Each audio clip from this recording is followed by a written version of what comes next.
Get high, but you can't run. Yeah, and you just started what could not be stopped. Stuck cause you were thinking you could not be got. This is not a game. It's one a lifestyle of finer things. Hustling to come up on designer chains. Diamond rings. Grinding on the daily, I could try this thing. This is not a game. What it is, what it do. Welcome to the Greatest F.O.E show, where we intertwine the cultures of hip-hop and pro wrestling, and I'm sure you motherfuckers already knew that. You know what I mean? Tonight, we are finishing the Women's History Month. I mean, I don't know what day it is. I know Women's History Month ended, I don't know, a couple days ago, but who gives a fuck? Anyway, but this is the last entrant to the Women's History Month series, and I am... As you know who I am. I'm Ravishing Rich Rude, aka Rich since '78, and I'm being joined by my wrestling brethren, Mr. Sal the Falco. What's up, boy? What's good, my brother? I'm good, baby boy. I'm good, man. I couldn't wait for this show, to be honest with you, man. We've had a nice run. I'm gonna tell you right now, the month of March, the podcast, the female audience has increased March by Madness. 42%, my niggas. I mean, I don't know who else clapping, but that's pretty fucking good, yo. That is pretty damn good, son. You know what I mean? Considering that bitch was at 3.6%, 96 point something sausage party, February 28th, and here we are, April 3rd, and that bitch was at 46% female fans and engagement. I said, holy shit, man, that's really damn good. You know what I mean? So we appreciate it, man. Thank you, sis. You know, apparently the females have forgiven us. You know, our female core have forgiven us by, just, I don't know, acting like they didn't exist for 2 years on a show. And men are slow sometimes. Really fucking stupid, you know? Sorry. But yeah, man, but we appreciate it. Man. Yes. He held, because Vince was the guy who ran the women's division on the Greatest F.O.E show, so he just held him back, as he usually did. But, fuck that. So, anyway, but today has been the show that I've been waiting to do, and, all love to the rest of our brethren on the Greatest F.O.E show, but there's no one walking the face of this earth that I could do this show more than my brother, Sal the Falco. You know what I mean? That my dude. Yes, sir. So today we are going to be talking about 3 of the most important eras in women's wrestling. And you've kind of heard me, and matter of fact, you've heard Sal say it a couple shows ago. We were talking about Trish and Lita, and we talked about some other topics prior. And he also brought up the TNA Knockouts Division. That was something that I knew I wanted to do towards the end of the month, and I said, Sal, you know what? We got to do this, and they need to get the credit that they deserve, because that is something that you just don't see. So, actually, real quick, every time someone says that wrestling was better back in the day, I say it's much better now. For the simple fact, women. Agreed. We have women wrestling. Agreed. And it's an actual sandwich now. It's like, you know what I mean? It's a complete meal, you know what I mean, so to speak. But the 3 eras that I'm alluding to is the TNA Knockouts Division, the Four Horsewomen, okay, and then the NXT Women's Division. And we're not gonna go out of order. We're gonna go straight to the very beginning. And just before we even go into the eras real quick, because I want to give just some love to, before women's wrestling actually started becoming something serious. So it wasn't almost we're saying that the knockout division started this women's revolution, but 100%. Women been wrestling in Japan even way before that, kicking ass. Yeah. Now I understand. I definitely understand that. But yeah, here in the States, definitely. Japan has, what is that? The Joshi, right? They have pretty much been, they was in the ring with Stan Hansen. So like we're gonna keep this domesticated. You know what I mean? But it didn't start with China and Sable. Didn't start with Jackie and Ivory. It didn't even start with Trish and Lita. Those were what you call, I know this might sound disrespectful, but that's not my intention. But unfortunately, those were like flash in the pans from from real concentration to women's wrestling. You Yes. know, sure, when Trish and Lita was there was a bigger roster, but even that roster wasn't. You know what I mean? What was it? 9 or 10 girls, maybe, in the whole roster. You know what I mean? You throw in Mickie James and Michelle McCool. Yeah, Layla. Yeah, Melina, yes. Molly Holly, right? Victoria, right? Candice Just Michelle, I've throwing been that- seeing, she's been doing interviews recently. Yes. So you could kind of throw in that time frame, right? But even so, you mentioned something, in a show or two ago, how Vince just didn't allow them to do much, and those women that we just said, though, especially Trish, Lita, Michelle McCool, who's excellent in the ring, Molly Holly, who's one of the greats ever, you know what I mean? But them girls. I mean, Jazz, got to throw Jazz in because Jazz was right in that part too, but that was the core of women's wrestling, like for real. But Beth even Phoenix. so, Beth Phoenix, absolutely. So it wasn't like, these girls weren't shit. You know what I mean? They weren't given the time to properly shine, and it wasn't long enough. And to be honest with you, I mean, hell, Trish and Lita, they retired in 2006, a couple months apart. It wasn't until years later, before we even seen Michelle McCool or Beth Phoenix, they didn't wrestle at the same time, which is crazy, right? Because you would think like they was wrestling every week together. Nah, they were like a separate class. They didn't even touch each other. You know what I'm saying? Which is strange. But either way, I just wanted to kind of give those ladies their flowers, so to speak, because they don't even get talked about much enough. Because hell, you could even bring up towards the original NXT, which kind of started, a little after the TNA Knockouts, which was, what was that? The NXT competition, right? Because NXT wasn't even a brand. I think that's what Naomi and AJ Lee was in. That's where we first started seeing them. And then a young British queen named Paige, right? So it was, you could kind of see little things here and there, but to be honest with you, Paige wasn't on the game show. She was on the actual. Right, she was not on the game show, right? Yeah, she was not on the game show. Yeah, when they transferred from FCW to NXT. Yes, that's correct. But those were just, I guess, the little specks of WWE. I guess maybe we should do something about this, but right? Because a couple years prior, in a small ass place in Nashville, right? If I remember correctly, it was called the TNA Asylum, right? Was it called that from the beginning? That was from the very beginning.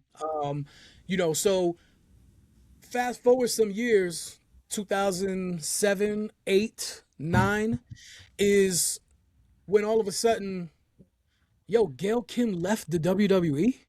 You remember how she left? TNA, right? You remember how she left WWE?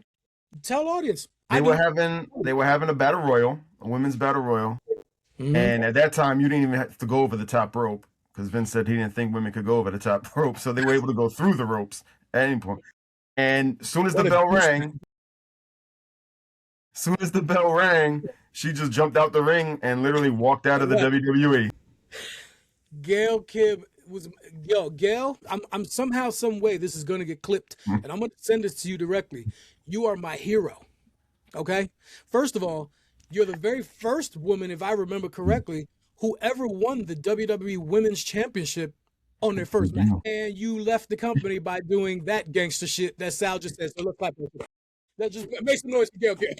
You know what I mean? And so then fast forward, Gail Kim arrives in TNA and, does the whole David and Goliath thing because she looks up and there's 12 feet of Awesome Kong. And we're like, what the fuck is that? Awesome Kong was exactly that. Yes. Fucking awesome, yo. Yo, if y'all don't know who Awesome Kong was, and if y'all didn't get to see her in action, please go to YouTube, go to them. I mean, I don't give a shit where you go. Please make sure that you look up Awesome Kong and Gail Kim's rivalry. This is one of the greatest things that ever happened to women's wrestling because it's really what started, what is happening over here in women's wrestling? And where is it happening again? TNA. What the hell is TNA? You know, let's remember TNA. Sal, when did TNA start? 03? 02? I mean, we're talking about barely 5 years in existence. You know what I'm saying? There, you know, like just, what was it, 2001, when Vince monopolized the whole damn industry, right? And there was no comp in town. It was just the WWF, the WWE, right? So for TNA, I mean, you know, and that's a whole other conversation. You know, Jeff Jarrett is my real hero, right? You know, but 5 years later, here is an entire women's division. As we said, Gail Kim, Awesome Kong, Velvet Sky, and Angelina Love. Beautiful people. Sir, when you had Lucky Number 13, Taz, an ECW original on commentating, talking about let the pigeons loose. Is that what he said? When Velvet Sky got into the ring? Damn, I can't remember exactly. Yo, I remember when he first said that. When he first said that, and Velvet is going under the, you know, the middle rope a bit seductively, if you may, right? And then she would the camera go to the front, and then she'd tell him to go to the back. Sir, fam, here's the second clip. You know how they've been having, you know, every year somebody goes into the TNA Hall of Fame, right? Just this past year was Mickie James and the beautiful people, by the way. Next year's TNA Hall of Fame needs to be the TNA cameramen from 2007 to at least 2013. He needs to have his own wing, just like in the WWE. You know how the Ultimate Warrior has a reward? Yeah. Right? Like the Warrior. You know who needs to get the Warrior reward, right? The Spanish announce table. Come on, man. Like, come on. These are objects that are, I mean, almost as important as the fucking crowd. Yo, I can't remember who it was. It was during the pay-per-view. Someone slammed somebody into the American announce table. I was like, wait, we're not the Spanish table. Wait a minute. Yo, you know how racist that is? That's table racist. That's crazy. That's unacceptable. I do remember that though. Holy shit, yo. Here, man, let me kind of bring this around, yo. Tonight's episode is called The Pivot. The reason we called that is because women's wrestling did not become what it is today overnight. Deadass, yo, there's levels to this, as my brother will tell you, and as I'm going to educate you on this evening's episode. You know, there was a time when women's wrestling was, Sal, is it fair to say it was overlooked, under-promoted, right? And, I mean, basically, they just didn't give a shit about women's wrestling, honestly.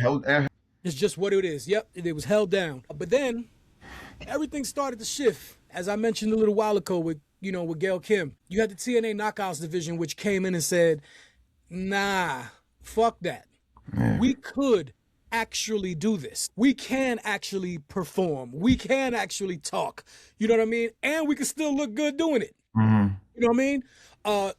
Let's do some crazy shit in this ring to show the industry, to show the powers that be that we can be taken seriously, right? Shortly after that, you know, the business pivoted again after the TNA Knockouts solidified it, okay? Because that's the part I need to make sure that people understand. I don't know where the hell women's wrestling would be now. I mean, maybe eventually, because it would have still been good because it was inevitable, right? You can't stop what would have been great, right? But I don't know if it would have been great if the foundation wasn't laid down properly. You know what I mean? Yeah. And that's what I'm trying to make sure that people understand, that the foundation came from the TNA Knockouts, not the WWE, the biggest fucking wrestling company in the world. As much as they want to pretend that Stephanie invented women. Stephanie McMahon was in a lab with Dexter's Laboratory and Stefano Demera and created women. I don't think that's what happened, buddy. You know, and for those who don't, you know, anybody who knows Stefano Demera, hey, son, you got merit points with me, my nigga. But you know, like, as I said, once that foundation was laid down, right, the business pivoted again with the introduction of the Four Horsewomen. And now we're talking about Charlotte Flair. We're talking about Sasha Banks, Bayley, and the great Becky Lynch, right? And we're going to get to them in a minute. But then even after that, if it could even get even crazier, it got even better, which is insane. And not even necessarily 4 specific women that were better than Bayley, Sasha, Becky, and Charlotte, because that's a tall ass tale to ask. You know what I mean? We're talking about 4 of legitimately the greatest to ever do it, right? But we're talking about a collective of a division that now set the table as the norm. Yes. Do you understand when back 20 years prior, the norm was you lucky if you got 3 minutes in the ring, a pat on the ass, and 10 people on 10 women in the whole company. Now, the women's match was the bathroom break match. Sir, I wrote an article, and it was called "The Bathroom Break" for an online editorial. Dead ass. That's what it was called. I mean, and it's insane because it was very disrespectful. You know what I mean? Not my article. My article was not talking about how my article was not disrespectful at all. But I mean, but that's how it was, man. I mean, that's how the goddamn industry marketed it. You know what I'm saying? Let's kind of do this in order here, because as I said, we're gonna start here with the TNA Knockouts Division. Before we even kind of run down to that, Sal, let me ask you, what does pivot mean in wrestling history to you? Oh, like it's crazy because I have heard people call it the cockroach of professional wrestling, because that shit just went and died. Okay. Every time you thought it was on its last leg, somehow that it reemerged itself. It was just a constant. Once it came about, like you just couldn't get rid of it, and it needed it. Everyone, because especially after before AEW, you only had the indies, or you could fall back on to TNA, and TNA has grown some of the greatest talent out now. You know, it's definitely was a birthplace of so many people. You're damn right. I mean, this has nothing to do with this show at all, but my favorite wrestler of all time just retired. Exactly. And that is the great AJ Styles, who came from TNA. So, that could be a whole nother conversation, the importance of TNA as an organization to the wrestling industry. Man. You know what I mean? It was like a lifeline. Yeah. That's a great way. As Vince was a great way to explain it. As Vince was killing wrestling, TNA was the lifeline that kept him alive. That's a good way to describe it, yo. So describing a pivot is like a changing of the guards, right? Maybe kind of the same, like, this is that specific moment when shit changed, right? And when we say this, when we say pivot, we're talking about moments where the industry could no longer go backwards. You understand? Like once this happened, it was like, okay, if you try to take this away, you're a fucking idiot, and we're not gonna let you do that. You see what I mean? So that's, and it's very far and few in between when those things happen, when it's like, oh shit, you know what I mean? And you can see it, because guys like us, we've been watching this industry and living this and breathing this industry for so long. We see when it changes, and we see when something happens, right? But as I said, the Knockouts Division is what introduced serious women's wrestling to a modern, and as you pointed out earlier, American mainstream audience, because women's wrestling was definitely already some real shit internationally. Okay, but here in Trump's America, right? Yeah, not so much. But you heard us say Gail Kim, Awesome Kong, Angelina, Velvet Sky. Come on, man. I know you got some other names. Let's go. ODB, bam, damn, Jesus. What size was her bra, son? Like, I don't know. She has some shit, son. Let me see. Oh, Tara. Well, Tara would be Victoria. For those who may not know that. The super great Mickie James, who did not start TNA as Mickie James. What was her name, Sal? Alexis LeRae. Yeah, that's it. And just again for further education, Alexis LeRae started out with CM Punk. The Raven's Nest. Who started in TNA. It gets better and better, right? So we have, as a matter of fact, here's a little gold nugget for a lot of people who probably just don't know. Again, today we have Zelina Vega, right? Love her. I mean, personally, dog, I don't even know if you and I have ever spoke about this, but is she not one of the best ever on the mic for women? She's great, yo. She is great. Yeah, she's always underused. Yes, I do agree with that. But how incredible was a promo was she when she was Andrade's manager in NXT? Oh, yeah. Dog. I knew she was like, yo. Yeah. But then your man he's left every company like 4 times. Like I don't understand. I don't. Yeah. We're not talking about Andrade. But I knew that she was she was great on the mic. I peeped that from early. Here's a little golden nugget here. Most people may not remember a tag team in TNA made up of Sarita, and the other one was named Thea. And Thea is actually Zelina Vega, and they are the first ever TNA women's knockout tag team champions. So that's just a little something, But let me see who else you had. Brooke Tessmacher, you mentioned earlier. Now, Brooke, here's something about Brooke. Brooke was one of the original. What was the name? Remember yes, on ECW. Yes, because she was with Kelly and Layla. That's right.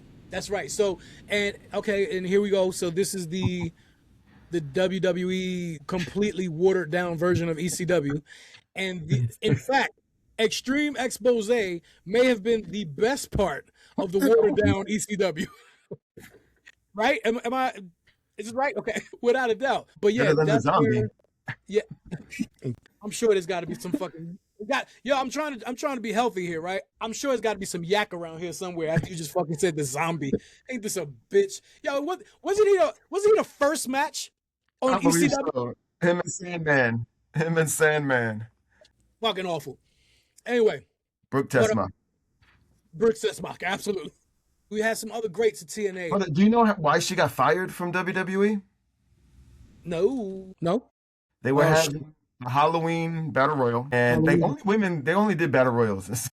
Yeah, that's right.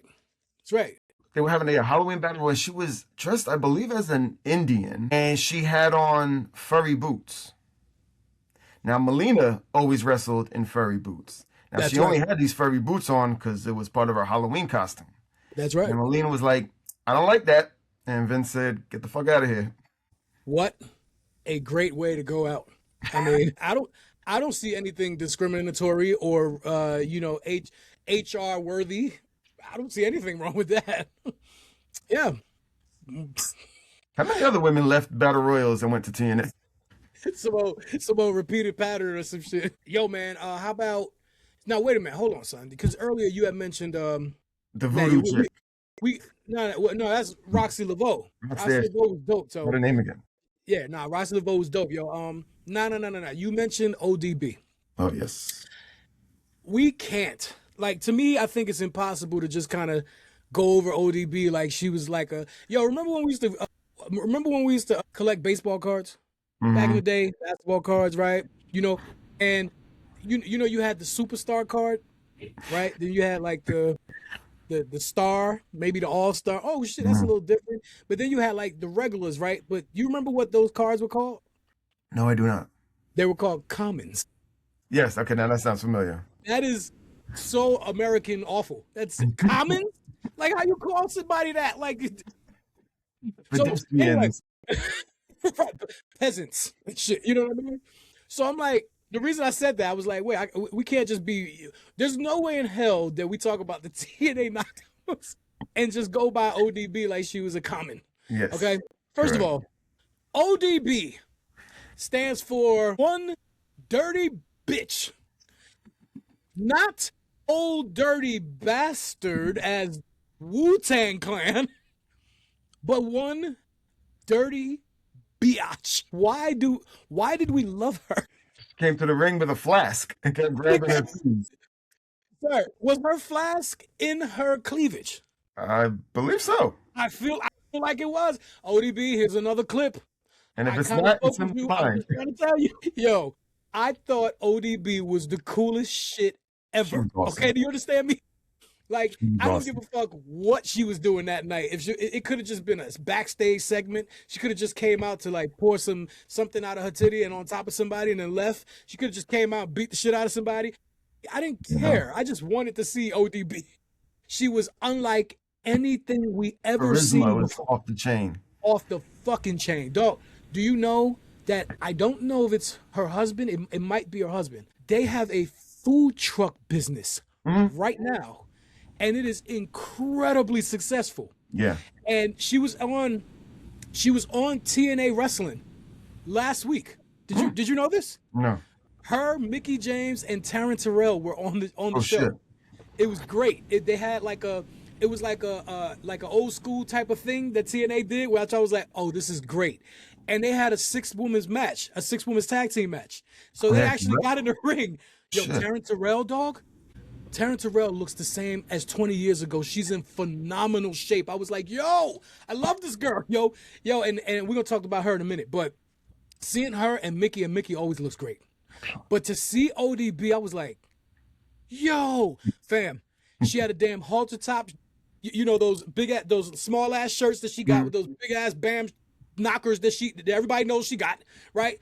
Yo, the fucking shirt says, "I'm always hungry, bitch." Yo, ODB, we love you. You're fucking great. Legendary, son. But yeah, man. So let me see. Ramona, speaking of her too. Who? She was the tag team champions with Eric Young. Yeah, I think so. That's who the fuck did that? Fucking Eric Young, yo. Oh, married too on the show. When they were the tag team champions, they were married. Yeah, I think you're right. Yeah, I think you're. Oh, that's wow. Levi's another utilized person. Well, he's a TNA cornerstone legend. Yeah. He's still there now with them. Yeah. Still there now, man. Here, we got a couple others. Let's not forget Taylor Hendricks. Yo, remember Daphne had a stint in TNA, yo? Daphne was awesome. Rest in peace. Good. I know. Daphne was so great. We had those little flashes of her in WCW, but obviously WCW didn't even have a damn women's division. Yeah. You know what I'm saying? But you could appreciate. She was like the leader. Yeah, sure. Yeah, I can say that. Yeah. But she had those times, you know, she wasn't there long, but she had those moments there with TNA. But man, you know, like when we were talking about earlier with Gail Kim and Awesome Kong, yo. Matter of fact, hold on. We talked about the Beautiful People earlier. That's another one we can't slide through, yo. The Beautiful People. Love to. Matter of fact, tell me what the Beautiful People meant to you, sir. Please, what it meant to society in a whole. Go ahead, please. Like they were the original Mean Girls. Yeah, you know, there's been so many groups that tried to emulate them. You know, and they were just the originals, putting the bags over the women's heads. Hey yo, you said that. Remember when Dashing Cody Rhodes was undashing? And he had to use to put Yo, Cody Rhodes was great back in the day. He's great today, but y'all don't understand how great he was back then. No. You know what I mean? Yeah, that mask version of him was incredible. Yeah. He killed that. Nah, but what the Beautiful People did, you know, like they really made you hate them. Of course. I mean, like the women's division, pretty much you cheered and whatever. There was some baddies and stuff, but people hated the Beautiful People. Yeah. People hated the Beautiful People. Well, let's remember, I mean, you know, Angelina and Velvet are the originals, right? But, you know, they're the Shawn Michaels and Triple H of DX. But later on, you come in and bring Madison Rayne, who actually, she might have been the best out of all of them from an in-ring performance standpoint. Yeah, I would say so. You know, but then you have the forgotten member of the Beautiful People. Do you remember the fourth member? I forgot her, apparently. See? And I don't blame you. See, I'm not going to sit here and discredit, you know, my brother's wrestling knowledge because of this. No. Because he could have went to the bathroom, remember? And let's not forget Lacey Von Erich. Yeah. Lacey Von Erich was a part of the Beautiful People for like A month. Like, no, dead ass. It might have been like a few weeks. And they kicked her ass out and was like, nah, you got to get the fuck out of here. She was gorgeous.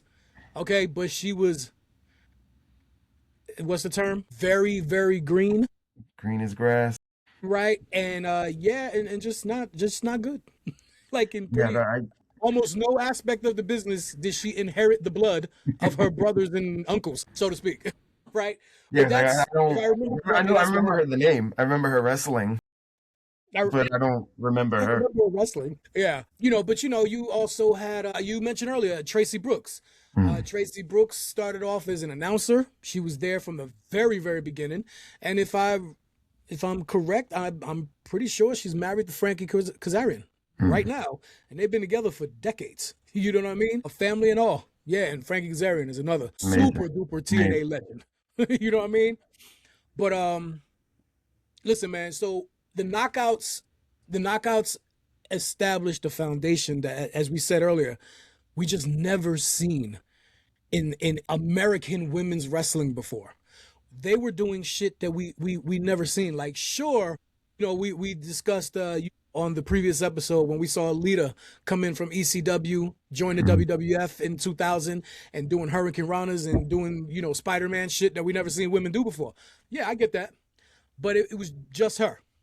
Imagine an entire division doing shit that we never seen before by women, right? They were having, last women standing matches. They were having ladder matches. They were having hardcore, like, fucking bananas shit. Like you said a little while ago, ODB coming down with a damn flask.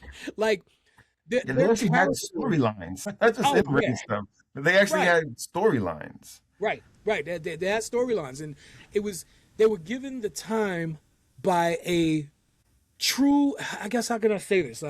By a wrestling promoter that wanted the industry to be concentrated on wrestling and entertainment secondary and not the other way. Exactly. Because that's what was happening, in the WWE. Is that fair to say? Absolutely. Pretty much still is. Like, the WWE, their Monday Night Raw it's like sketch comedy with wrestling in between. Okay, sketch. All right. Yeah, all right. I hear you. I hear you. The glaring difference was that whoever was in charge. We know Jeff Jarrett, started TNA. I don't remember who else he had with him during that time, making these decisions, the booking and whatever it was, signing the talent. That I don't remember. But what I do know is whomever it was that gave the collective effort to say, let's concentrate on women's wrestling. Yeah, I don't know when Jeremy Borash took over, when he started. Jerry Borash was on the creative aspect? Well, I know it later on. I don't know if it was in the beginning. Okay. Yeah. Okay, yeah. Now that I don't know. I don't know if it was him, or I don't know if Mike Tenay had anything to do with this. I don't know, because I know they were obviously a much smaller company. You know what I mean? But obviously a bigger company than ECW was, when you had fucking, Tommy Dreamer was like the House of Representatives and the fucking treasurer.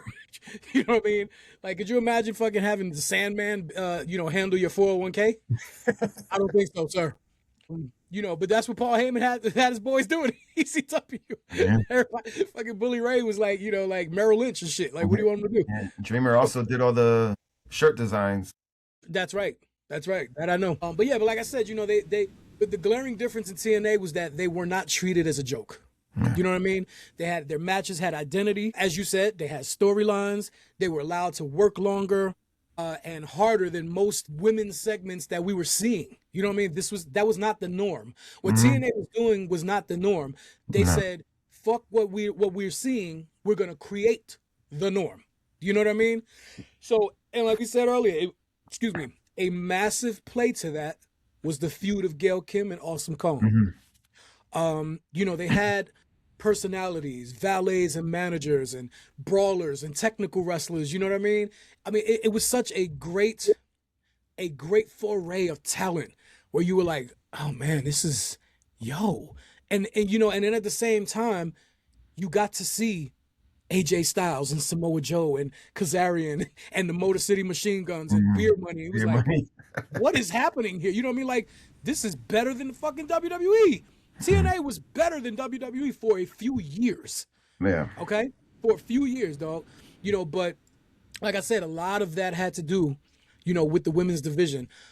I'm going to ask a crazy question here, yo. Based off of what we said earlier with Gail Kim, right? Damn, son. I'm to be honest with you, I'm just kind of thinking about this right now. Is she the most important woman of that era? Wow. Something to think about, right? I've never thought about that until right now. And I'm like, shit. She was as they say, a needle mover. Perfectly said. Yeah, wow, so yeah. Gail's amazing. Let's sit on that. Let's put that bun in the oven for a little while. You know what I mean? Because I guess here's my other question. I guess it's fair to say, were the Knockouts the first sign that the fans would invest in women if the company actually took them seriously? Yes, absolutely. Right? Okay. Yeah, okay. Because they were not bathroom breaks in TNA. Right. No one went to the bathroom when the Knockouts match was on. Right. I if you totally did, you were agree. sexist. Yeah, you're an idiot. Yes, you're an idiot. Yeah, I totally agree. You were toxic. Okay, you are. Yo, is Kid Wilson the best thing on WWE television? We have not spoken about this, man. We'll talk about that later. Yeah, absolutely. Okay, so if the Knockouts reopened the conversation, right? Because as I said, it's not like this was the first collection of, you know, really good female wrestlers in America. No, it wasn't. We talked about earlier, Trish and Beth and Michelle, you know what I mean? But that was scattered. You know, those were different time frames because, as I said, a lot of those women that we spoke about, they didn't even touch each other ever. Well, you sure from the beginning? Like Trish and Lita started in 2000. Like Michelle and those, they didn't come to like 9 or 10, didn't they? No. They were like 05. Yeah, they were on when we were going to Hooters to watch the pay-per-views. They were there. Michelle, Beth and Melina as well? Yeah. Oh yeah, Melina. No, I'm tripping. Yeah, I know. I definitely remember Melina. I don't ever remember Michelle, Beth ever being in the ring ever with Lita and Trish. With Lita and Trish. That's what I'm saying. I was about to say, y'all thought you didn't see them in the ring together. Absolutely not. Had many feuds together. Nah, but that's overall, you know what I was saying. But what like the major stars of those time frames, yeah, no, they hardly worked together, or they didn't work together at all. You know what I mean? So it's a lot of things we never got to see. Right. So like I said, it was real scattered with them, and it wasn't long enough. Right. With TNA, it was an actual home, and it was an actual division, and it was actually taken seriously. Like, oh, this is some real established shit. You know what I mean? So I guess what I would say was, I think it's fair to say the Knockouts reopened the conversation. Right. They established the foundation, and the next pivot was the group that forced the biggest company in the wrestling to stop treating women like an afterthought. And I think that is when, you know, enter Paul Levesque and the creation of NXT, which is, to me, the greatest gift ever given to pro wrestling, for many reasons, right? When NXT, you know, outside of when it first started as a competition, right? It wasn't a company, it wasn't a brand, right? But out of that, we got AJ Lee and we got Naomi, who are two legends in women's wrestling, you know what I mean, for two totally different reasons, right? With Naomi having a much longer career, because AJ, she was gone for half of that time, right? Gone for 10 years. Yeah. Yo, not for nothing, yo. AJ looking good in the ring. And she's only had a few matches, but it's like, oh shit, she's looking good. You know what I'm saying? You know, but and then, you know, Naomi, of course, you know, leave it up to Big Jim. Leave it up to Big Jim to get his amazing wife, so to speak. You know, hey, let's put a baby in this girl after she's having the best run of her life. Just started. Hey, thanks a lot, Big Jim. I'm worried. Yeah, I'm worried, but I think that's Tony might be out. Who? Tony Storm. Not they said she's going to be out for an undisclosed amount of time, and it's not due to injury. Yeah. Different show. Okay. Different show. But I do have something to talk about that later. Yeah. So, as I was saying earlier, it is absolutely fair to say what TNA did it force the WWE to say, oh shit, we should probably do something about women's wrestling? I don't think so. Because Vince never watched anything outside of WWE. He didn't know anything else exist. Okay, so I see, if anything, Triple H. Yeah. Is the reason. Like he forced Vince to see this. Fair. Well, he showed the fans, and then the fans forced Vince. Okay. All right. Yeah, I don't have a problem with that. That probably sounds even more accurate, to be honest with you. Yeah, because so as I said, after the whole competition thing that NXT was, and was that for like, what was it, like 3 or 4 seasons or years or some shit? Yeah, I think it actually started. I was gonna say 3. Yeah, and it actually became a real brand. Yeah, because the Nexus, once the Nexus started, I think they started right after the first season. Yeah, so I think it was like it was about 2 or 3. Yeah, so I remember that if I remember correctly, NXT was doing shows like on, I don't know if it was like the WWE Network at the time. So. You know what I mean? Or maybe it was in conjunction YouTube, something of that nature, right? Where it wasn't like they weren't on television, right?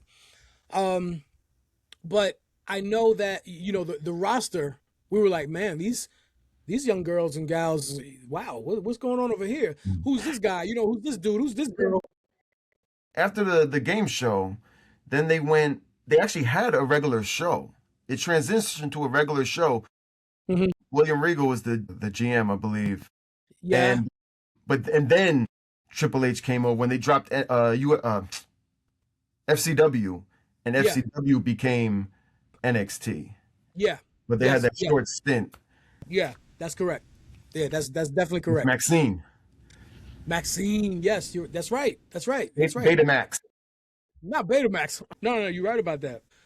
But okay, so here we go. So going in from TNA Knockouts to the Four Horsewomen, and the Four Horsewomen were the 4 pillars of NXT, I think, in general, but they were the pillars of, wait a minute, so women's wrestling is for real, right? And I think, as we mentioned a little while ago, I definitely think, Triple H, knowing that Triple H is such a student of the game and the industry, he absolutely knew what TNA was doing. He absolutely knew that women's wrestling was on the rise, and he absolutely knew that if they didn't do something about it, they were going to be in trouble. Okay? He knew that. I think everybody knew that outside of Vince's, I don't know, room. Whoever's in his room and shit, right? But, because I distinctively remember watching NXT and saying, yo, there's actual women wrestlers here. And some of them I didn't know, right? Like, I remember distinctively, when I first seen Becky Lynch come down to the ramp, and she was coming down with her hands on her hips. Yeah, and I was like, who the hell is this cheesy ass chick, right? I hated the song and the way she came to the ring, but when she got in the ring, I was like, whoa, wait a minute, she can work, right? I remember seeing Sasha Banks initially, and I loved everything about Sasha Banks, right? But I could see little things that she needed to work on, but in the ring, this motherfucker was incredible, right? I mean, Charlotte, to me, that was like, we knew that she never wrestled before. This was her brother's dream, right? But she's a Flair. Come on, dog, it's in her blood. At some point, if you decided that you really wanted to do this, you was going to be great, right? And then Bayley, to be honest with you, Bayley looked like she came from, any high school ever in Wichita or some shit. You looked at her and was like, fuck are you doing here? And she got in the ring and you was like, oh, that's what the fuck you're doing here. All right, carry on, ma'am. Right? So, but the thing is, they were right there with Paige. And they were right there with Emma. Right? Well, no. Paige already came. Yeah, because Paige, Paige was the champion. Then she beat AJ, and then Charlotte and Natty had the match for the right. So they were still in NXT, is what I'm saying. But they were in NXT around the same time. Paige just came up before all. Yeah. She was there. So But but it's still like during that time, you're looking at the squad, right? Alexa Bliss, she was right there with them, right? During that whole time frame. And you know what's crazy? Who was right there too? And people forget because it took so long for her to flourish. Liv Morgan. Yes. Yes, you know it. She was there from the beginning. She came out, boy, like she's from Jersey. I'm like, okay, she's great. Yep. I remember her very first. I remember seeing her for the very first time, and I was like, oh, I love her. Do I love her because she's from my hometown or because she's really good? I wasn't sure what it was because it took her a minute to get it. And,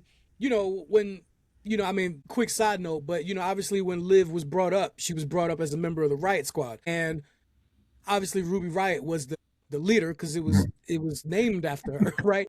So you didn't get to really see Liv flourish until years and years later. You know what I mean? But it's hard to flourish, when you're in a group. You know what I mean? It's going to take a minute to do that anyway. But and you're only getting 3 to 5 minutes in the ring. And it makes it even worse. And then when you're a group, exactly 3 to 5 minutes, it's really like 47 seconds each, my nigga. You know what I mean? So yeah, you're right about that. But I'm just saying, like during that time frame, man, that the pillars were Becky, Sasha, Charlotte, and Bayley.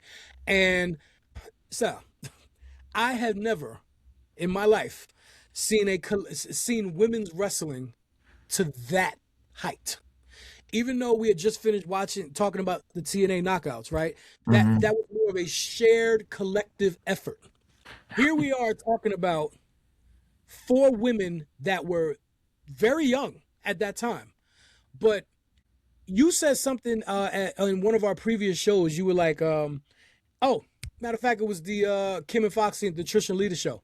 When you said, as great as Trish and Lita were, they were the Rock and Austin of the women's generation during that time. They were all in the Attitude Era, right? And I was like, oh yeah, that makes perfect sense. He was like, you said, yeah, but if from a wrestling, if you put Trish and Lita in a wrestling match against The Rock and Steve, they would run circles around them. I was like, yeah. And you said, but if you put Seth and AJ in the ring today with Rhea and Bianca Belair, we got a great match. You know what I'm saying? I was like, yeah, it's a major difference. Yeah. Major difference. You know what I mean? And it's damn near almost anyone. Dog, I'm not a big fan of intergender wrestling. To be honest with you, that's a different conversation. But I can appreciate it when you have 2 greats, okay, for the art of wrestling, right?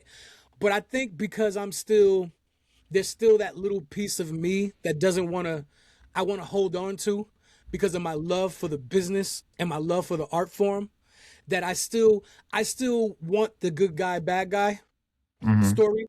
I still want the men versus the men, the women versus the women. I still want my belief suspended. You know what I mean? And if I don't know if that's the little kid still in me, or if that's just the love for the business and what it was from the beginning.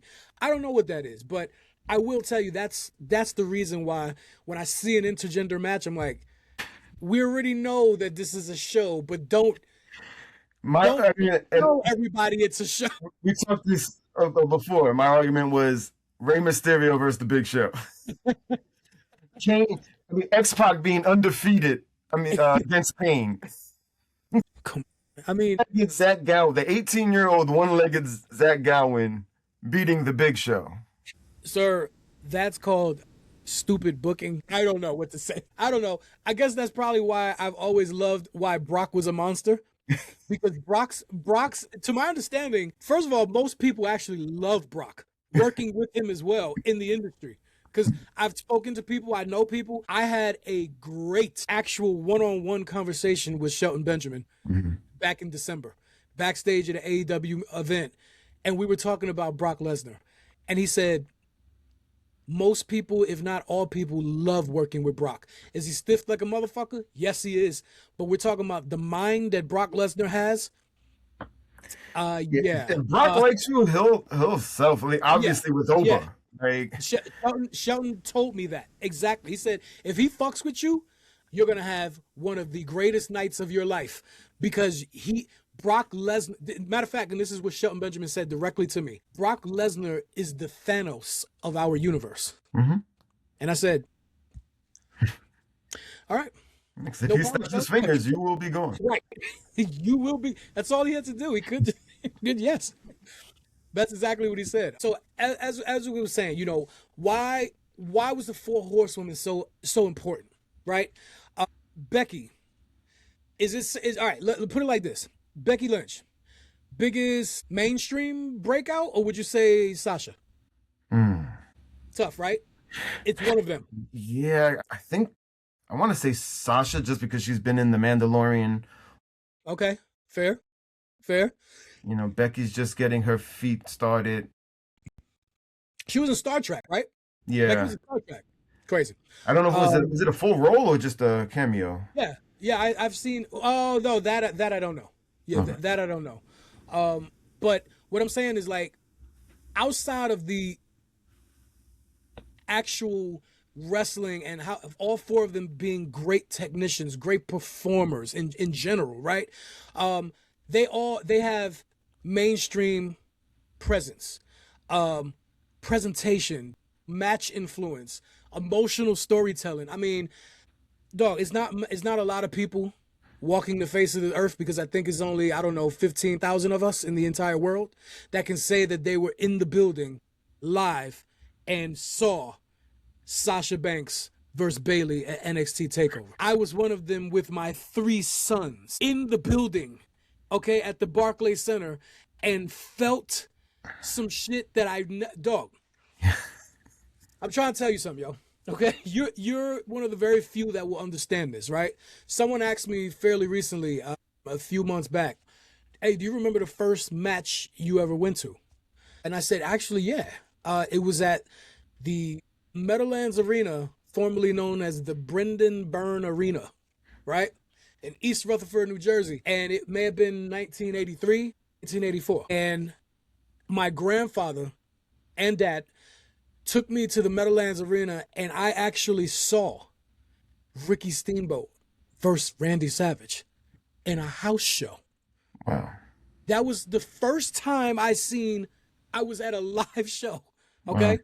The honky tonk man interfered, and it was like, I don't remember if someone actually won, but I remember the honky tonk man coming out and hitting someone with the guitar, and I was like,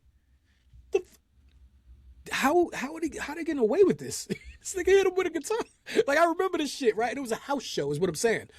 But what I'm saying is the energy when you're 5, 6, 7 years old, seeing some shit that you've never seen before, and it's like, it's hitting you like, oh, I love this, and I don't know why yet, but I just love it, right? I have been to WrestleManias, multiple ones.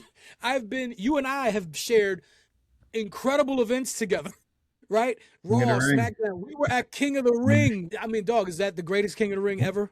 I think so. Right past us. Come on, so right past us. You know what I mean? That King of the Ring is incredibly influential to pro wrestling, right? And not to mention probably the greatest set, one of the greatest sets ever, right? We were there. You know what I mean? But what we felt seeing Sasha and Bayley that night, I was like, yo, my sons, and you know my sons, your nephews, right? I mean, at that time, how old were they? 11, 8, and I think 5 at that time. And we were sitting there, and my youngest, Amari, I remember his ass climbed on top of me and almost fell on top of the person sitting. I was like, yo, I need you. I had your man by his ankles, brought him back around. I was like, fam, I want to go to the ring too. I'd like to watch the rest of this match. But it was such an incredible feeling. We knew that something remarkable was happening. You know what I mean? Yeah. And then, of course, you know, I remember, you know, maybe the next day or so, sitting down and watching it on TV. And like, what a different experience. I can see it differently and appreciate it even more. Watching it on TV was the more... Of course, you know, you get the commentary because you don't get that when you're there live, right? But you get the commentary and you get the more visual aspect because you miss certain things that you don't see while you're in the audience, right? But dog, yo, feeling that in your essence was like, fam. You know what I'm saying? Yeah. So when you have people that feel this way to this day, that is the greatest women's match of all time. I was there. My sons were there. You know what I mean?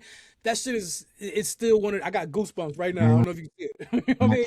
It's one of the greatest moments I ever got to experience as a wrestling fan, but as a dad, when my boys loved wrestling with me. You know what I mean? So seeing that was just it was incredibly special. And fast forward, getting to see them, debut together. Obviously, I don't know what for. I don't know why it took Bayley so long. I know it wasn't her, right? I don't know why it took her so long, because the only reason that I could think and they needed someone to hold down NXT while the other three left. You think that's what it was? I mean, hell, if that was the case, I get it. She did hold that shit down. Yeah, that's what I was about to say. I get it from a business standpoint. It just kind of sucked. You know what I mean? But it kind of sucked to see. I think it was 8 or 9 months later, because they all came up in the summer of whatever year that was, because the first WrestleMania that those three, Sasha, Charlotte, and Becky, experienced together was literally against one another. And it was for the conversion of the Divas Championship to the first Raw Women's Championship, and they had a triple threat match at WrestleMania 32 in Dallas. And that was their first WrestleMania ever, because I remember that like it was yesterday. And they had a fucking classic. Come on, man. I could see them three do whatever they want for as long as they want, and I'm happy. You know what I'm saying? So, but the wars that these four have had to come up together, the Sasha and Bayley feud, the Charlotte and Becky feud, right? Is it safe to say, but as we said earlier, Rock and Austin, Sasha and Charlotte. Oh yeah, absolutely. Sasha and Charlotte's feud. Fam, you know how Charlotte's a 14-time world champion? Right? Yeah, unfortunately. Yeah, but 14-time world champion. She lost 4 of her titles to Sasha Banks. Sasha Banks has beaten her more than anyone has ever beaten Charlotte. Okay? And it wasn't even just regular W's. They were for championships, right? So the best one was when she had her in the armbar. In the audience? Becky. Or was that Becky? No, that was her. Oh, it's a bank statement. She had the bank statement across in the audience. Yes, in the guardrail. Yeah, and then she got it tapped out on Raw. Yes. Come on, man. I mean, these women have done remarkable things. You know what I mean? Remarkable things. Hell, Becky, Becky and Charlotte, with Ronda, of course, but they were the 2 or 3 women who've ever main event WrestleMania. You know what I mean? 2 short years later, Sasha did the same with a young upstart who, when it's all said and done, might be the greatest of all time. I mean, fucking Bianca Belair, son. You know what I mean? If her knuckle has anything to do about it, hey, we may have seen the greatest 5-year career in the history of wrestling. I sure hope. Yes, it's ridiculous, y'all. I can't believe it. Whole fucking year, and we still ain't seen this woman. It's insane. Yeah, but no, Sasha and Bianca had an incredible match, but the emotion of that match, I know you felt it, you could still see it. I can literally see them crying, and they didn't even touch yet. The match didn't start yet, and you can feel what's happening in the crowd. You know what I mean? How special these moments are. You know what I mean? And outside of what Charlotte has become, Becky and Sasha, and I mean, dog, I could have a whole match. I could have a whole show about Sasha, because Sasha's my favorite women's wrestler of all time, right? What she's doing for women's wrestling today, and what she's been doing this last year, what she's doing right now, literally this week, right? It's a whole nother ball game. We're talking about this woman went and broke Ultimo Dragon's belt collector record. A woman did that. Has she lost any more? How many? What is she down to? 1. She only has, wow. 1. She was 13 belts Ultimo Monet. Okay? The thing is this. Yeah, I know she's been spiraling. I didn't realize that it got down. Yeah, I mean, it's been happening for the last 6 months. Yeah. Right? To put all of these women's companies and divisions throughout the entire world on the map when people never even heard of you. Let alone, they didn't even hear of these women that she was wrestling. And this is great talent, let alone the company that they represented. But now people know who they are. You know what I mean? And not over one company, not over two, tried 9 in 8 different countries. And she's Mercedes Moné, my nigga, one of the greatest of all time. And some people believe the greatest, like I do. I know everybody doesn't feel that way, and that's okay, but I feel that way. And it just confirms even more. Dog, she's one of the biggest stars in all of professional wrestling. She could have just vacated the titles. No. She flew to their countries, had a match, and dropped the fucking title. And did business after she established and gave them love. You see how real that's I've never seen anyone do that. You know what I mean? I've never seen anyone do that, period, male or female.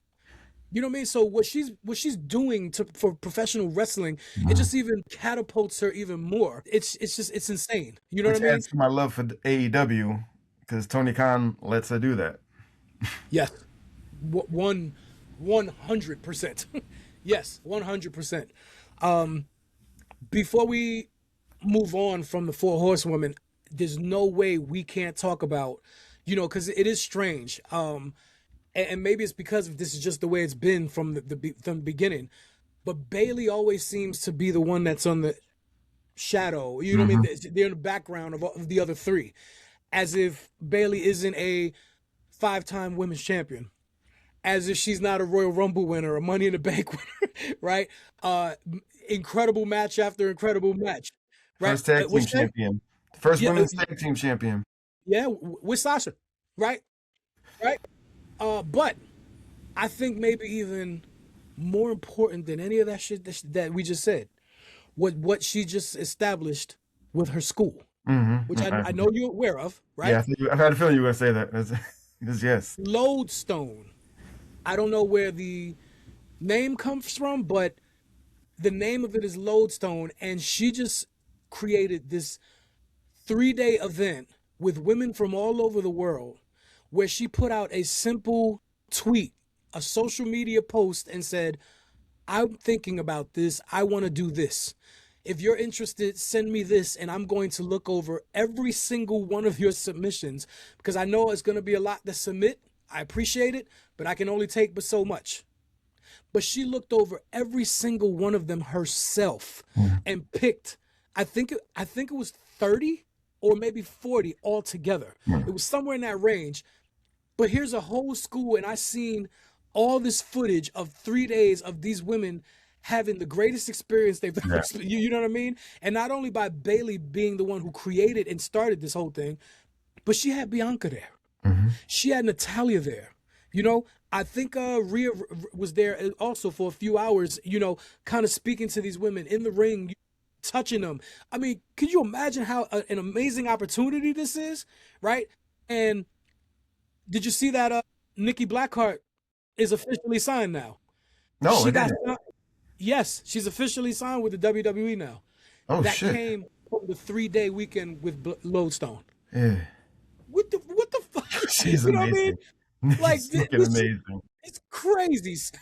It is crazy. The amount of, like, I saw some of the women in there, and I knew some of them, from an indie standpoint, but the majority of them I didn't know. I'd never seen them before, and I'm just looking at them like, yo, this is amazing.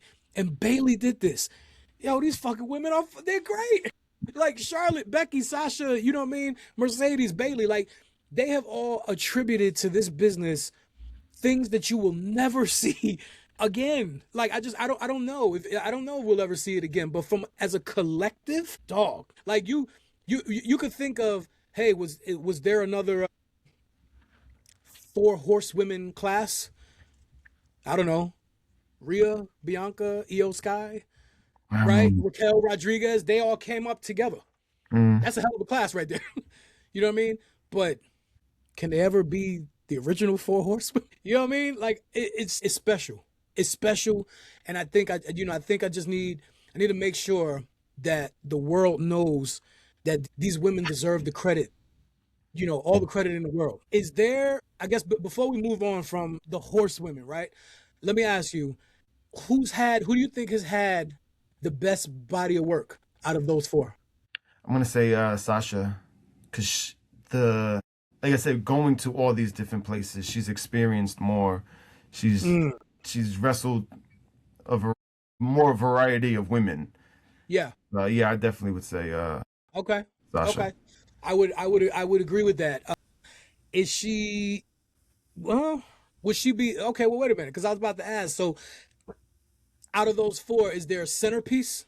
Because I want to say, I think, from an industry standpoint, I think they wanted Charlotte to be the centerpiece. Oh, of course, they still do. But they still do. Okay, maybe, but I think Becky's booting her ass out, yo. Like, honestly, I think Becky's becoming bigger, and I think she's always been better. Oh yeah. You know what I mean? I mean, I love Charlotte. I love all of them. Like I've never been a huge fan of Charlotte. Like I understand she's great in the ring. I do agree with that and stuff, but I don't know if it's the Roman Reigns rub that she got. Like Vince always pushing her and stuff. Like there was no reason for her to be in that main event. Well, you know, I feel the same way about Rhea Ripley now. That exact same way. Every time I look, Rhea's, why are you here? We understand your greatness, but like, get the fuck out of here. Like, why was she a part of Io Sky and Bianca's match last year? We still don't know. Now, don't get it twisted. That match was fucking amazing. I mean, of course it was. Why would it not be? But my thing is, why were you there to begin with? You know, Io's the champion. Bianca won the Elimination Chamber. How the fuck did you still get in this match? Okay, you know, I get it, storyline, you know, she kind of, you know, she talked some shit, and Bianca was like, all right, well, get the fuck out of here. You know, I don't care. Get your ass in here, right? You know, but yeah, I mean, to be honest with you, that was my favorite match of the entire WrestleMania. Yeah, I was like, I couldn't remember anything else that was on that match, but I think if it wasn't my number one, it was my number two. Yeah. Well, I think the best matches of the whole show were both triple threat matches. The Punk, Roman, and Seth. Okay, yeah, that was the other one. They ended night one, and then the girls started night two. You know? Yeah, but okay. All right, so, all right, well, then let me ask you this then, you know, real quick. Just, I guess this will be the last question regarding the Four Horsewomen. Who has had or is going to have the biggest long-term impact on the whole business? I gotta say something, but I don't know. I want to hear you. I want to hear what you say first. Again, I think I'm gonna go with Sasha again for that same reason. That you said earlier. Impacting other companies. Yeah. Okay. So from a These business women have standpoint, only been in WWE. Yeah. No, I understand. I understand, and I'm prone to agree with you in general. I know because it's super duper early right now, because we were just talking about Bayley and what she's doing with Lodestone, right? But I wonder how long she's going to do this. And if this is something that she does every year, twice a year, whatever it is, and it becomes something that women can look forward to from all over the world, you know what I mean? Like, yeah, Sasha ain't gonna be wrestling at other companies forever. So yeah. So I think Mercedes, Sasha, I think she's got that crown right now for that question. But it's one of those longevity, let's keep an eye out on Bayley and what happens with this, because they're best friends. So Sasha, I'm sure if she stops wrestling, she's gonna go right there. And then could you imagine that, yo? Like, holy shit! Imagine trying to bust into the business as a woman, and those two are your coaches. That's ridiculous. You know what I mean? Like, wow. Yeah, that's great, man. Okay, so the Horsemen, remember we said earlier that TNA Knockouts reopened the conversation. I think the Horsewomen changed the conversation. But what happened after the Horsewomen, after they established themselves, they established dominance in women's wrestling all over the world, right? What continued to happen, though, was the incredible development system that turned into a nationally syndicated television show on a weekly basis on the USA Network, which used to just be a WWE Network show. Yeah, I was about to say, once Dynamite started, Then that's when it went to USA. That's when it went to USA, right? But I'm just like, having these women on the roster, you know, I know we spoke specifically about the Horsewomen, but during that time, Alexa Bliss is up now. Carmella is up now, right? Mella is money. I promise you she's money. You know what I mean? You know, who else? Yeah, I mean, Paige was there during that time, but then, you know, Paige was in and out. You know, but I feel like we're missing. Nia was there. She's a part of that. Yeah, you're right. You're right. Nia Jax, yeah, shit, man. Nia Jackson. Remember Nia and Alexa feud from back in the day? Wait, you cut out for a second. You cut out for a second. When Nia and Alexa had their feud, it culminated at WrestleMania. Yeah. Yeah. Yeah, so, you know, you had that class of women. I mean, and Liv Morgan and the Riot Squad. They were all there, you know, collectively during that same time. But right? The class that came right after them. Hey, sir. Sorry, I gotta cut you. Yeah, I know you were getting there. But... That is the trifecta conclusion of how we said TNA reopened the conversation. The Four Horsewomen changed the conversation. But NXT changed the system. Remember earlier how we said, TNA said, yo, women's wrestling needs to be taken seriously. There is no norm. If you want to look at what the norm is, it's they suck, we ain't shit, they don't give a fuck about us. That's the norm. TNA Knockouts said, fuck y'all, no it's not. What we're getting ready to do is we're gonna create our new norm. Their new norm was just being respected. Actually doing what you should be doing in general as a professional wrestler, regardless of your gender, right?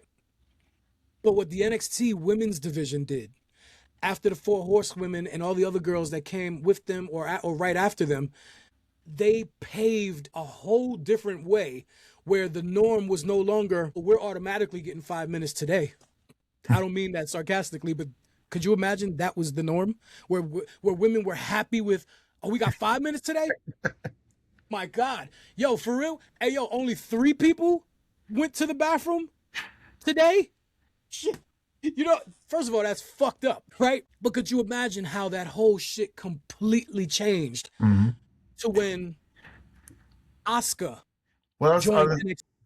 I was going to say, that's why I think they kept Bayley there. Like I said, because she was the champion of that. She was bringing all these people. Her feud with Nia, and then Asuka. I think Asuka's the one who finally beat her, right?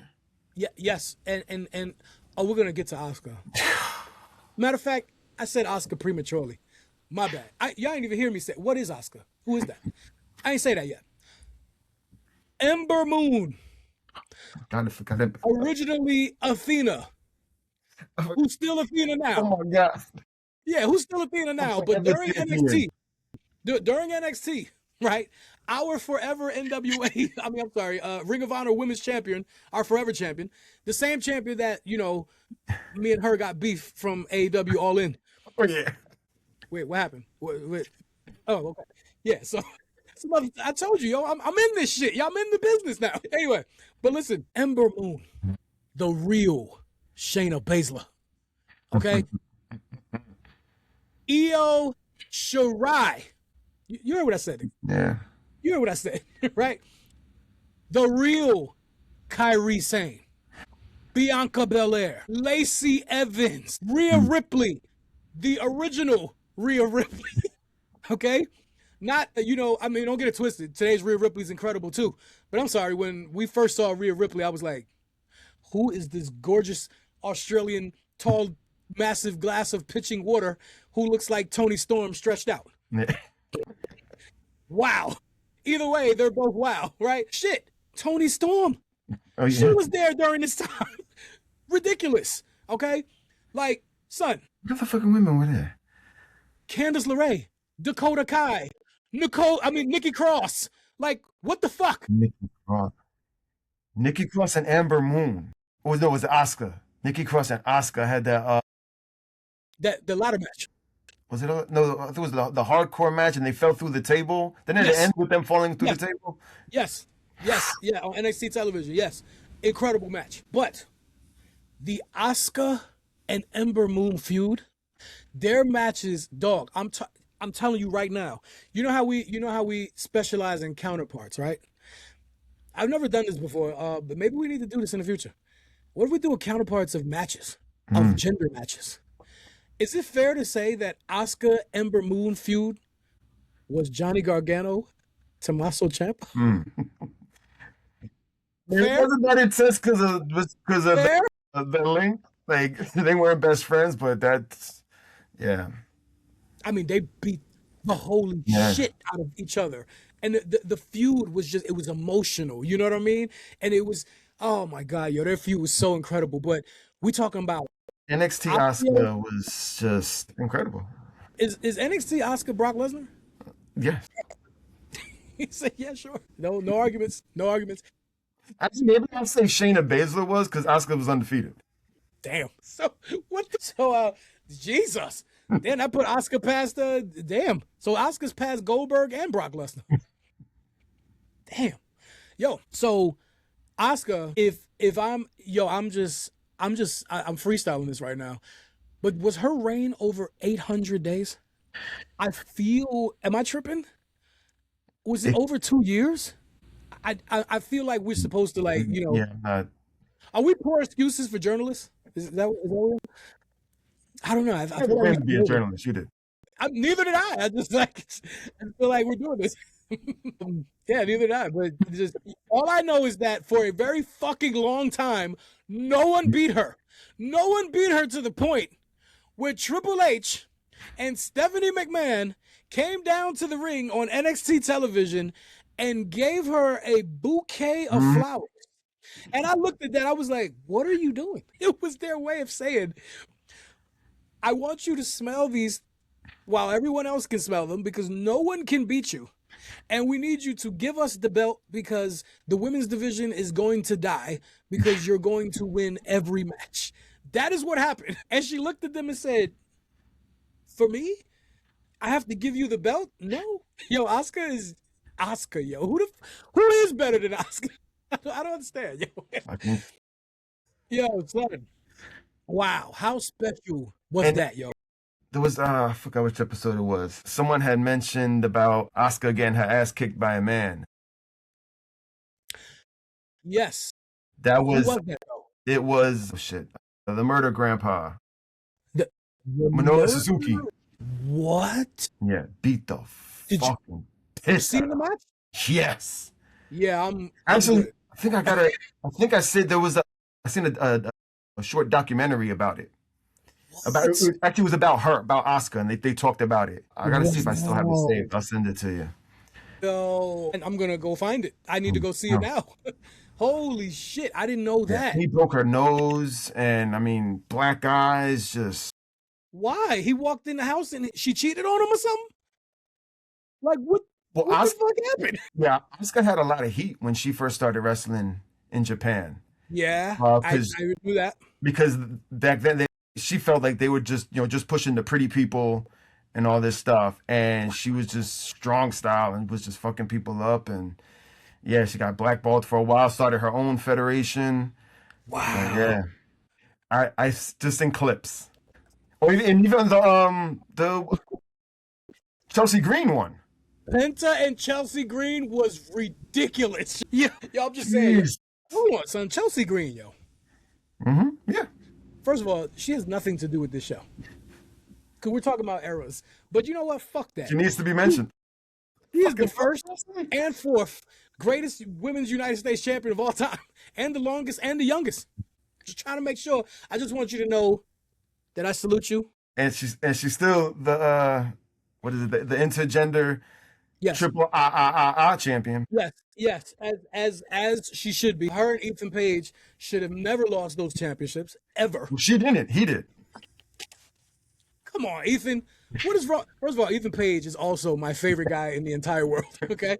Yeah. Chelsea Green, I salute you.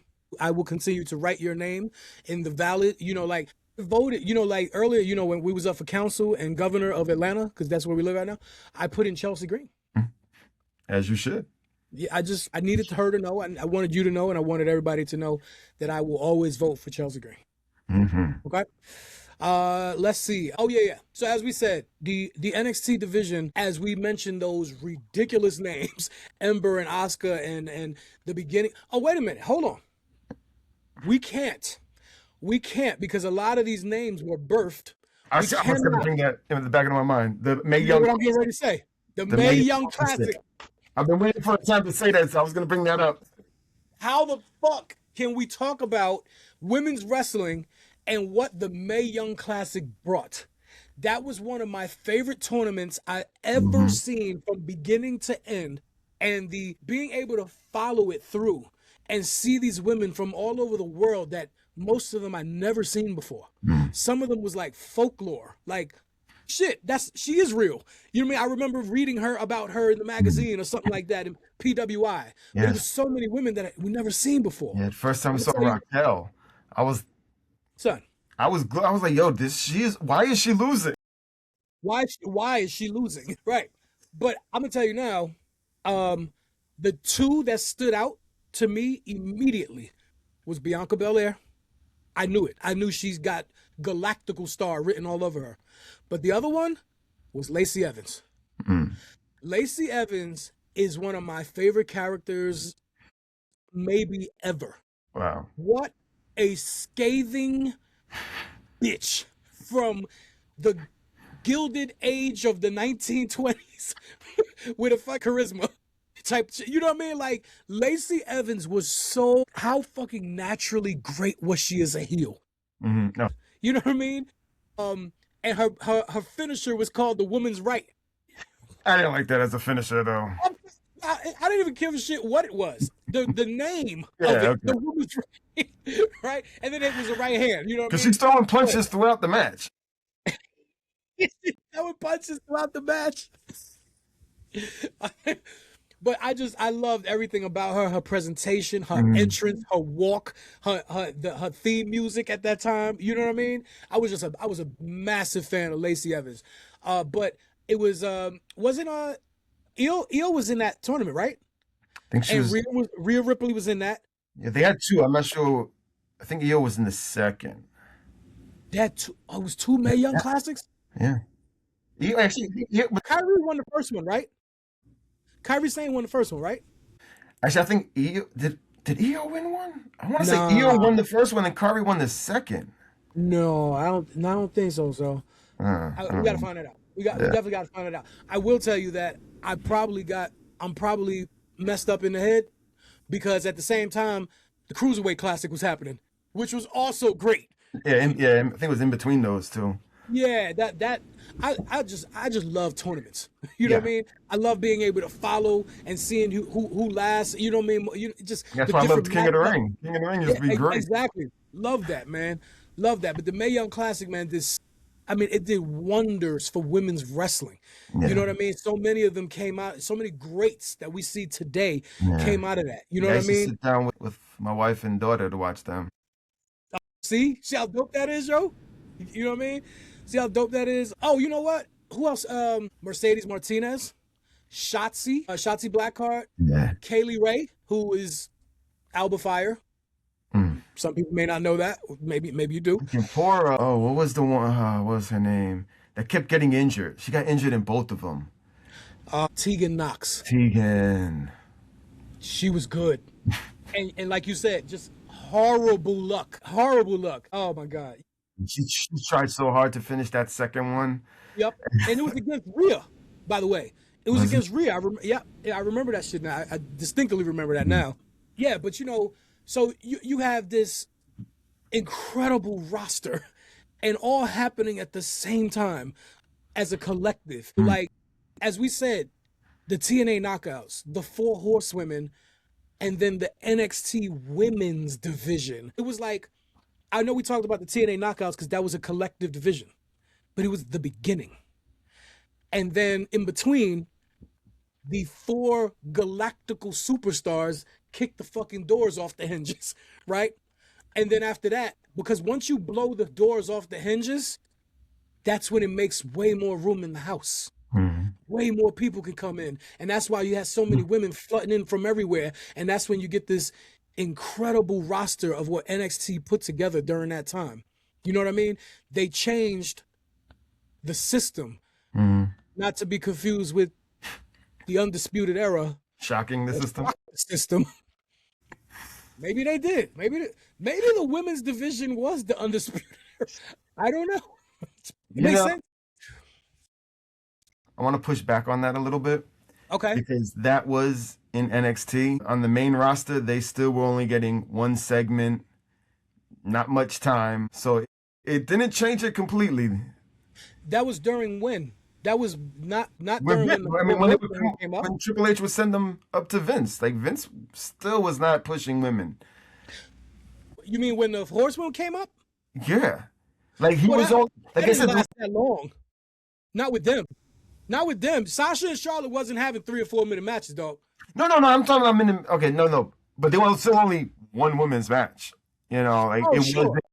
Sure. You know, flooded and stuff. I mean, even still today, it has its ebbs and flows and stuff. Mm-hmm. Yeah. Well, you know, a big, massive thing. You know, as I said, how the Horsewomen blew it out the hinges. It didn't happen right away, but we're talking about every few months you saw something new happening, and it was because of what those 4 women did. The first pay-per-view main event, the first women's Hell in a Cell match. You know what I mean? Shit. All of a sudden, the women's have a Money in the Bank match now? And shit. A Royal Rumble? All of that happened because of what they put on their backs. You know what I mean? And the women's Elimination Chamber match, all leading up to Evolution. You see what I mean? Now, of course, another one, because Evolution only happened because the women weren't allowed to go to Saudi Arabia. What? Yes. Are you serious? I swear to God. I didn't know that. I didn't know that. You know what? The second women's Evolution was to counteract AEW. Last year. I mean, that show was awesome. That show was fucking incredible. Evolution last year? Yeah. Oh, you mean the best pay-per-view of all last year with WWE? Yes. That was the best show of the year. That shit was great. And it was SummerSlam was great too. SummerSlam had to be great. It was the first 2-night SummerSlam ever, and it had to be. They know they had to do something because WrestleMania was so bad. You know what I mean? But yes, Evolution was still my favorite, followed by SummerSlam from last year. But you know, as we I guess we can kind of start wrapping this up. You know, this evening, I think we've done a pretty good job having the people understand how incredibly important these women were and how this really was about the eras, right? From the TNA Knockouts Division to the Four Horsewomen to the NXT Women's Division. And, you know, these were distinct eras that created what you see now and what you're going to see forever, because it is very safe to say they're not going nowhere. And to be honest with you, more often than not, they're my favorite part of the show. That's how good to great a lot of them are. When you are now dealing with, you know, how long ago was it? 20 years ago? The greatest women's storyline of all time, Mickie James, Trish Stratus. 2006, by the way. Okay? And that was a year and some change long story, which that was unprecedented for women's wrestling. Okay? But it was only going to work with a absolute godly star of Trish Stratus, but then a relatively unknown who didn't give a fuck about anyone because her presentation, her performance, and her charisma were out this fucking world. Okay? She was 1,000,000% believable with anything she did, which is why it worked. Right? She was so fucking talented in the ring. Yo, Mickie James, right? But she's my wife's favorite wrestler. Well, because your wife is not an uneducated woman. She gets it, right? But what I'm saying is, I brought that up because here we are 19 to 20 years later, and maybe it's debatable, but I'm going to mention something that on this show that I now think Trish and Mickey is now number 2 as far as the greatest women's storyline of all time, because I am now giving that to Toni Storm and Mariah May. What those 2 women did in all elite wrestling. Okay? That match should have ended the show. That should have been the fucking main event. Literally, the show would have went off with the end. Hollywood ending, right? The end. I'm not even sure if Tony Khan knew what they were going to do, because half the time, and I can't say a lot of certain things. I can tell you stuff off the air, right? I've had some people kind of tell me it's kind of a gift and a curse to the amount of freedom we have, right? Yeah. But when that match ended, I was like, I know there's 2 or 3 more matches left. And before the show started, I really wanted to watch those. But I don't want to see anything. Follow this, motherfucker. That's how we go. And then it was Moxley and Copeland, and they had just a normal match, and it was so fucking boring. Yo, it was like how Jericho and Triple H, the main event of WrestleMania, had to pass Hogan and what the hell Hulk Hogan and The Rock just did. What? And Triple H and Jericho wanted that match to go on last because they knew. Right. Well, once again, because they're not uneducated performers of the industry, right? But you know what? Here's a sleek line, because this show is about women. But here's just here's a little knife, and then I'm gonna toss it like this, right? Jericho and Triple H's match wasn't the match that came right after Rock and Hogan. Yeah. Oh. It was the women's championship match.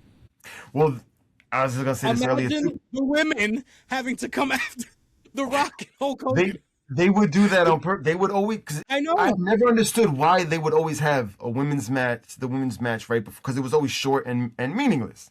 It was that bathroom break. It was to bring people down because they were so hyped and stuff. They wanted to bring them back down, collect themselves, so they could go to the main event. And also, if one of the matches went too long, they'll just cut the women's match. Yeah, that is. Oof. Imagine how disrespectful that is. It's just disgusting. You know what I mean? But yeah, man. So yeah, I think we've done a great job highlighting these 3 eras that I want to touch on something really quick before we get out of here. More of not a concentrated topic, but just more of how we started the show with providing the flowers to some of the ladies that came before the establishment of the TNA Knockouts Division. Right now, the birth seeds of all these, queens that came before them, right? Now we have the likes of JC Jane and Kalani Jordan and Lola Vice and Jada Parker and Nikita Lyons and Kendall Gray and Ren St. Clair. Ren St. Clair and Kendall Gray are fucking great, yo. You know what I mean? Kendall Gray is what they want Maxine Dupree to be. Fair. That is fair. There's nothing wrong with what you just said. But just Fallon Henley, Lainey Reed, love both of them. You know what I mean? Callie Armstrong down in Evolve, and she comes, back and forth. Carmen Petrovich. Yeah. Son, like, we're talking about these girls, all of them can be on the main roster right now, for real. I want to mention someone too. She's from the Monster Factory, Notorious Mimi. She just got signed. She just got signed, and she's actually wrestling for the title, the ID title on WrestleMania weekend on Thursday. Classic. She was already in NXT. She was Sloane Jacobs. Yes. She was in the first breakout tournament. She was. I do remember that. She wasn't there long though. No. Okay. Yeah, she was there for maybe about a year or 2. Okay. Yeah, I do remember that. Yeah, she's fucking good. She's actually the only MFPW female that was their champion. Okay. Well, listen, man. As I said, I mean, the fact that these women have birthed these rosters that are the norm, as we said. You know what I mean? I mean, hell, we're not about to sit here and just say like the NXT Women's Division is all that it is, because it's not. Because over in AEW, oh, by the way, I'm sorry, Blake Monroe, who's my favorite in the whole world right now, whole world, right? But Blake I don't know why Monroe, she even went to NXT. yeah, well, she belongs wherever she wants to be, whenever she wants, right? But Roxanne Perez, Maxie.